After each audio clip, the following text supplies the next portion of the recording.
कहानी की शुरुआत में हम एक छोटे से गांव में ये अनाउंस होते सुनते हैं कि शाम 6 बजे गांव में मिलिट्री ट्रेनिंग होने वाली है, इसीलिए सब लोग अपने अपने घरों में रहें। अब हम इस गांव में बने एक घर को देखते हैं जिसकी बाहर की दीवार को तोड़ दिया गया था और कुछ लोग खेतों के रास्ते इसी घर की तरफ आ रहे थे।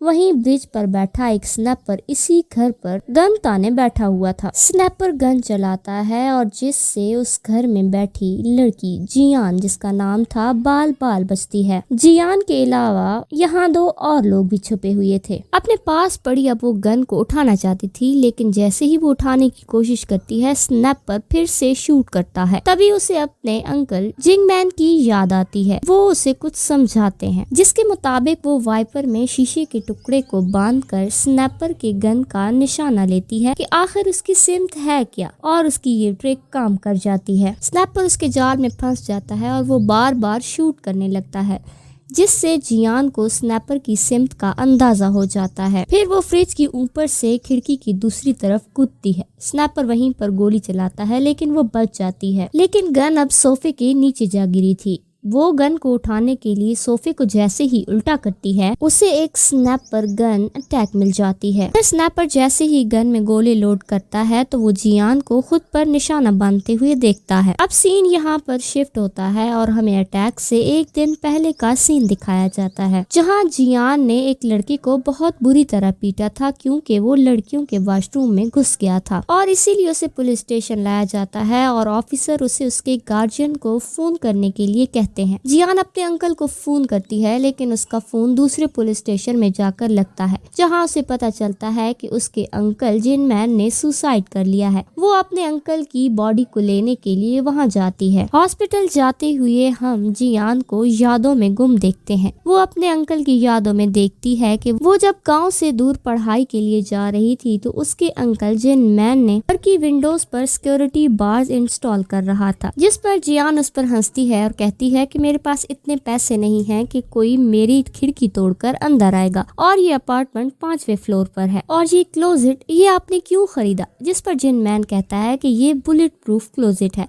अगर तुम्हें यहाँ पर कोई खतरा हो तो तुम इस बुलेट प्रूफ क्लोजेट में छुप जाना। जिस पर जियान हंसने लगती है और कहती है आप और आपकी बातें कभी खत्म नहीं होंगी। जिसके बाद जिनमैन उसे कहता है कि अपना रोल नंबर हमेशा याद रखना। अब हमें वापस से वही सीन दिखाया जाता है जब वो हॉस्पिटल में अपने अंकल की डेड बॉडी लेने गई थी। मॉर्ग ने उसे उसके अंकल की डेड बॉडी दी। वो देखती है कि उनका गला कटा हुआ है। वो मॉर्ग को कहती है कि इन्होंने खुदकुशी नहीं की, क्योंकि खुदकुशी करने वाला इंसान अपनी नस काटता है जबकि इनकी गर्दन कटी हुई है। जिस पर पुलिस ऑफिसर उसे कहता है कि हमने 1 हफ्ते पहले तक का सीसीटीवी फुटेज चेक किया था। 1 हफ्ते तक इनके घर के आसपास कोई भी नहीं गया था। जियान नोटिस करती है कि उसके अंकल के पाँव पर एक टैटू है जिसे उसने पहले कभी नहीं देखा था, जिस पर मर्द हेल्प लिखा हुआ है। इसके बाद जियान अपने अंकल की फोटो लेने के लिए और उसके अंतिम संस्कार के लिए उसके घर चली जाती है। तभी वहाँ पर उसे एक लड़का जियोंगमिन मिलता है। वो जियोंगमिन उसका क्लास फेलो था, लेकिन फिर वो दूसरे कॉलेज में कंप्यूटर इंजीनियरिंग की पढ़ाई के लिए चला गया था। वो जियान की उसकी अंकल की फोटो लेने में उसकी हेल्प करता है और साथ ही उसे बताता है कि उसके अंकल ने उसको पैड्स की सेल करने के लिए वेबसाइट बनाने के लिए बोला था। इसके बाद जियान अपने अंकल की फोटो लेकर अंतिम संस्कार के लिए आती है। वहाँ पर उसके कुछ दोस्त बहुत ही ज्यादा रोते हैं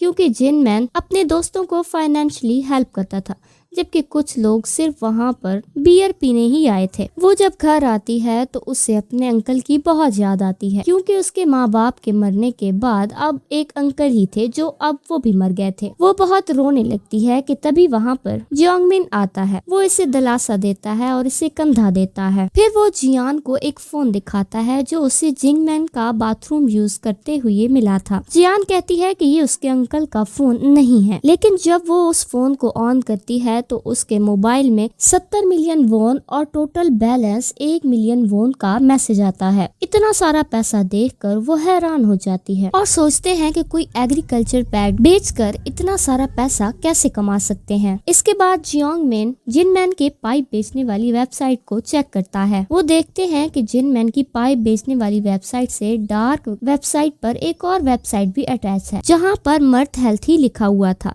जो टैटू जियान ने अपने अंकल के पांव पर देखा था। और अंदर जाने पर उन्हें पता चलता है कि जिनमैन पाइप वेबसाइट के डोमेन नेम के साथ हथियार बेचने वाली वेबसाइट पर भी काम करता है और ये डार्क वेब पर हथियार बेचने की वेबसाइट थी। फिर एक मैसेज आता है कि मैंने पैसे डाल दिए हैं, माल कब तक मिलेगा, जिस पर जियान लिखती है कि हम तुम्हारा पैसा वापस कर रहे हैं, अपना बैंक अकाउंट नंबर दो। फिर मैसेज आता है कि इसका मतलब जिनमैन मर चुका है और अब तुम भी मारे जाओगे। इसके बाद जियोंग मिन कंप्यूटर बंद कर देता है। तभी उनके दरवाजे पर कोई आता है। जियोन जाकर पूछती है कि कौन हो, जिस पर वो कहती है कि मैं मिन्हाई हूँ, मैं जिनमैन की दोस्त हूँ। जिस पर जियोन कहती है कि मेरे अंकल घर पर नहीं है, बाद में आना।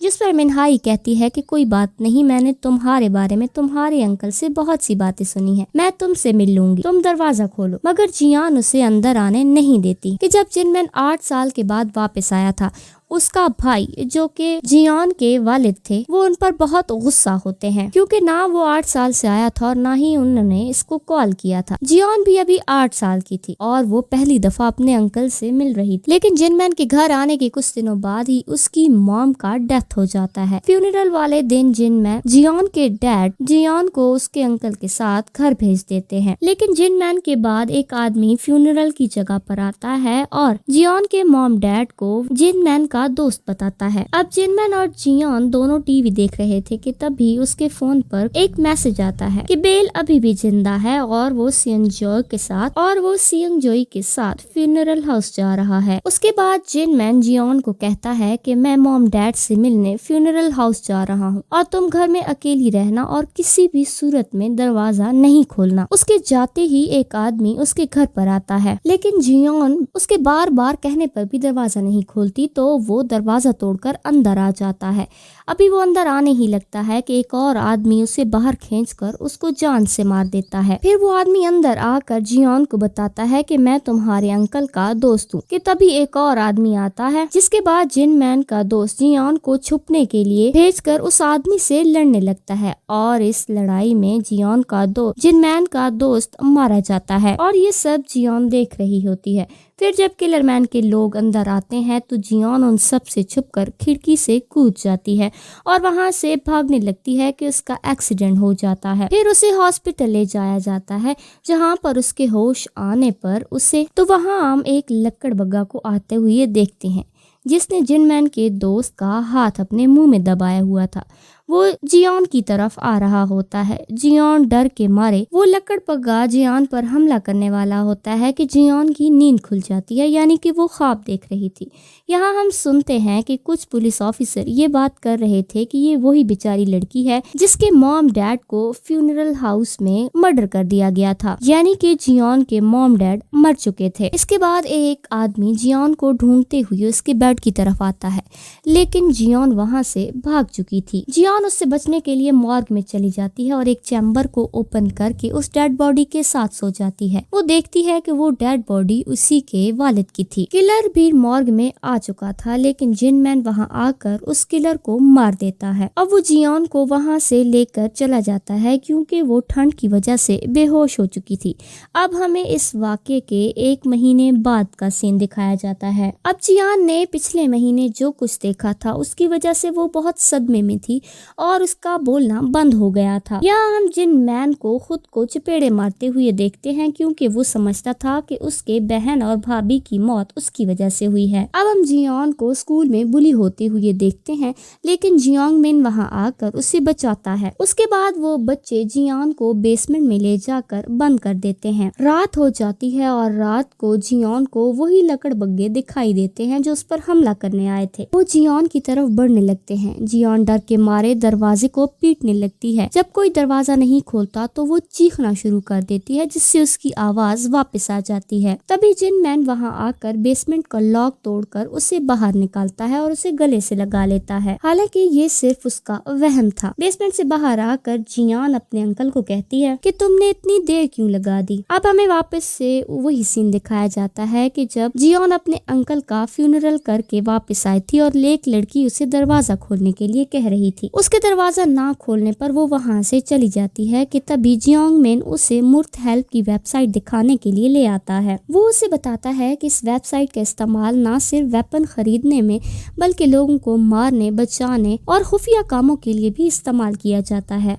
इसके लिए ये बहुत सारे क्लर्क को कोड के लिए इस्तेमाल कर रहे हैं। तभी वहाँ जोरदार ब्लास्ट होता है और वो देखते हैं कि उनके घर की दीवार को किसी ने ब्लास्ट से गिरा दिया था। फिर वहाँ पर एक ड्रोन आकर उन पर शूट करता है, लेकिन उन्हें कुछ नहीं होता क्योंकि जिंग मैन ने अपने घर को बुलेट प्रूफ बना रखा था। शायद उसे कहीं न कहीं पता था कि उसके घर पर हमला हो सकता है। इसके घर को चारों तरफ से ड्रोन ने घेर रखा था, लेकिन अभी तक वो सेफ थी। फिर वहाँ पर एक ड्रोन आता है और खिड़की पर लगाकर उसे उड़ा देता है और वो बुलेट प्रूफ खिड़की टूट जाती है और ड्रोन्स घर के अंदर घुसकर शूट करने लगते हैं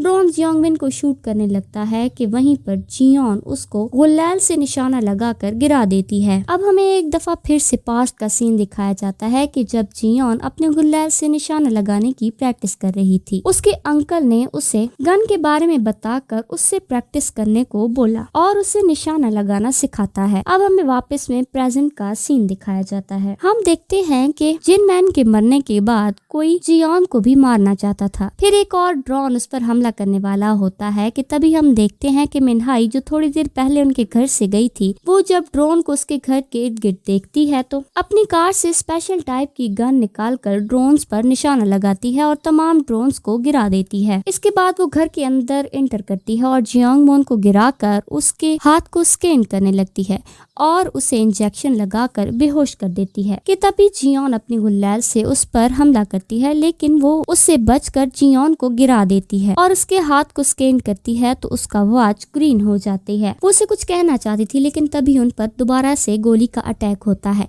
मिनहाई उसे धक्का देकर उससे बचाती है। वो उसे बताती है कि मैं तुम्हें बचाने के लिए आई हूँ। गोली उसी स्नैपर ने चलाई थी जिसे हम कहानी के स्टार्टिंग में देखा था। तभी जियान मिनहाई से पूछती है कि तुम लोगों ने मेरे अंकल को क्यों मारा, जिस पर मिनहाई कहती है कि उस बंदे को मैंने 1 साल में 3 दफा मरते हुए और फिर जिंदा होते हुए देखा है, वो कभी नहीं मर सकता। फिर वो बताती है कि तुम्हारे हाथ में ग्रीन कोड इम्प्लांटेड है और वो ग्रीन कोड तुम और सिर्फ तुम्हारे अंकल ही जानते हैं और मेरा काम ग्रीन कोड वालों को प्रोटेक्ट करना है। अब हम कुछ और गैंगस्टर को भी उन पर हमला करते हुए ड्रोन से देखते हैं। इनमें से एक गैंगस्टर जिसका नाम किम था, वो सियोंग जोई से बात कर रहा था। तभी मिनहाई वहाँ पर स्मोक डाल देती है, जिसके बाद सियोंग जो किम को कॉल करके कहता है कि कोई है जो इसकी मदद कर रहा है। फिर किम वहाँ एक ड्रोन भेजता है। जब मिनहाई उस ड्रोन पर शूट करने लगती है तो सियोंग जो उसे देख लेता है। इसे वो पहले से जानता था और वो उसे शूट करता है, लेकिन गोली उसके बाजू पर लगती है। किम को जब वहाँ पर मिनहाई के होने का पता चलता है तो वो सियोंग जो से पूछता है कि मिनहाई की होती हुई उस लड़की पर हमला करना सही होगा,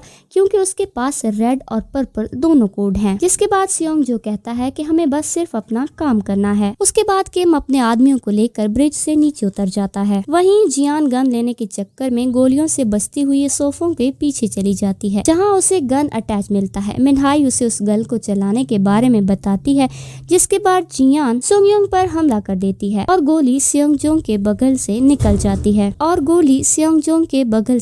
जाती है। अब तक जियोंग मिन को भी होश आ गया था। इधर किम और उसके आदमियों ने पूरे घर को घेर लिया था। तभी मिनहाई जियान को कहती है कि तुम अपने अंकल के वेयर हाउस में जाओ, जहां तुम सेफ रह सकती हो। जिसके बाद जियोन और जियोंग मिन बुलेट प्रूफ वार्डरोब को लेकर वहां से वेयर हाउस में जाने के लगते हैं। सियोंग जो उस पर गोलियां चलाता है कि इसी बीच मिनहाई उस पर गोली चला देती है, जो सीधा गोली उसके ड्राइवर को लग जाती है। जियान को वेयर हाउस में एक सेफ लॉक मिलता है, जिस पर एक लॉक लगा हुआ था। जियान को अपने अंकल की बात याद आती है कि उन्होंने उसे बार बार रोल नंबर याद रखने को बोला था।